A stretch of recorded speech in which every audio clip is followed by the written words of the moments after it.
जय हिंद स्टूडेंट, मैं Mohammad Kashif biology MK में आपका खैर मकदम करता हूं। आज हम टॉपिक लेके आए हैं। हमारा टॉपिक है दंत सूत्र, मनुष्य का दंत विन्यास और मनुष्य का क्या दंत सूत्र। तो सबसे पहले हम मानव दंत विन्यास के बारे में बात कर लेते हैं कि मानव का दांतों का स्ट्रक्चर क्या है। देखिए, भोजन को काटने चबाने के लिए मनुष्य में दोनों जबड़ों में कितने जबड़े होते हैं? दो जबड़े, एक ऊपर को एक नीचे को। जबड़ों में दांत पाए जाते हैं। ये दांत द्विबार दंती यानी दो बार निकलते हैं। एक दूध के दांत जो अस्थायी कहलाते हैं और एक वयस्क में दांत निकलते हैं। दूध के बाद जो दांत निकलते हैं उनको हम क्या कहते हैं? स्थायी दांत कहते हैं, यानी दो बार निकलते हैं। द्विबार दंती हो गया गढ़ दंती, मसूड़ों के अंदर धसे हुए होते हैं, इसलिए इनको बोलते हैं गढ़ दंती। विषम दंती अलग अलग प्रकार के होते हैं, 4 प्रकार के होते हैं, अलग अलग तरीके के होते हैं, इसलिए हम बोलते हैं इन्हें विषम दंती।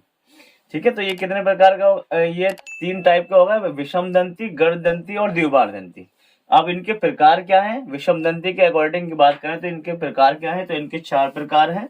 कृंतक जिसे इंसाइडर कहते हैं, रदनक जिसे कैनाइन कहते हैं, अर्क चवर्णक जिसे प्रीमोलर कहते हैं और चवर्णक जिसे मोलर कहते हैं। इनके एक एक बार में बात कर लेते हैं। सबसे पहला कृंतक।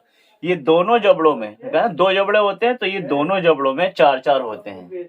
ठीक है, यानी एक जबड़े में 4, दूसरे जबड़े में 4, कुल मिला के कितने हो गए? 8, यानी 4-4 की संख्या में। ये इनका कार्य है कुतरना और काटना। ठीक है, भोजन को क्या कुतरना और काटना। दूसरा है रदनक यानी कैनाइन। ये प्रत्येक जबड़े में यानी दोनों जबड़ों में 2-2 होते हैं। ठीक है, 2 ऊपर के जबड़े में, 2 नीचे के जबड़े में, तो संख्या कितनी हो गई? 4। ठीक है, और कैसे होते हैं? नुकीले होते हैं। और मांसाहारी प्राणियों में इनकी संख्या ज्यादा होती है और ज्यादा कार्य भी होते हैं उनमें। इनका कार्य है ये चीरने और फाड़ने में काम आते हैं। इनका काम है चीरना और फाड़ना। अगला है हमारा अर्क चवर्णक जिसे कहते हैं प्रीमोलर। ये भी दोनों जबड़ों में कितने होते हैं? 4-4 होते हैं। कुल संख्या इनकी 8 होती है।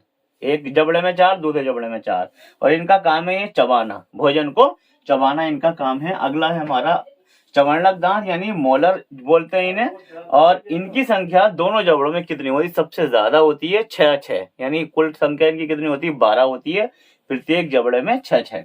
और इनका कार्य है भोजन को पीसना। ठीक है, भोजन को अच्छी तरीके से पीसने का कार्य यही दांत करते हैं, यानी मोलर। अब क्या है कि मानव का स्थायी दंत सूत्र।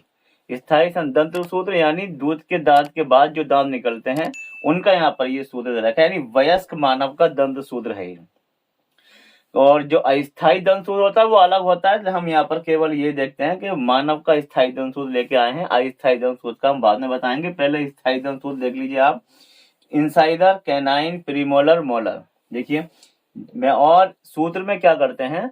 सूत्र में प्रत्येक जबड़े यानी कितने जबड़े? 2, तो आधा जबड़ा लिया जाता है सूत्र में। ठीक है, 2 जबड़े हैं तो उनमें भी आधा जबड़ा लिया जाएगा। जैसे कि यहाँ पर हमने कहा था कि 4-4 होते हैं। 4 तो यहाँ पर कितने दिखाए हमने? 2 ऊपर के जबड़े में, 2 नीचे के जबड़े में। ऐसे यहाँ पर कितने बताए थे? 2-2। यहाँ पर एक ऊपर के जबड़े में, एक नीचे जबड़े में, यानी आधा जबड़ा लेते हैं हमने यहाँ पर दिखाया था 4-4। तो देखो यहाँ पर 2 प्रीमोलर और 2 नीचे, 2 ऊपर 2 नीचे। ऐसे यहाँ मोलर में कितने दिखाए थे? 6-6, तो यहाँ पर 3 ऊपर और 3 नीचे। अब इनके दो कैलकुलेशन कर लो, 3 और 2 5 और 1 6, 6 और 2 8। 8 हो गए ऊपर के जबड़े में, 8 नीचे के जबड़े में। क्योंकि आधा जबड़ा था, पूरा करने के लिए 200 गुणा करेंगे तो 8 दूनी 16, 8 दूनी 16, 16/16। 16 ऊपर के जबड़े में हो गया, 16 नीचे के जबड़े में, कुल मिलाकर कितने हो गए? 32 दांत। ठीक है, तो ये मनुष्य का क्या है? स्थायी दंत सूत्र है। ठीक है, आज हमने मानव दंत विन्यास और मानव दंत इसका स्थायी दंत सूत्र पढ़ा। ये वीडियो आपको कैसा लगा? अच्छा लगा हो तो इसे लाइक कीजिए, शेयर कीजिए और हमारे चैनल बायोलॉजी एमके को सब्सक्राइब कीजिए। शुक्रिया।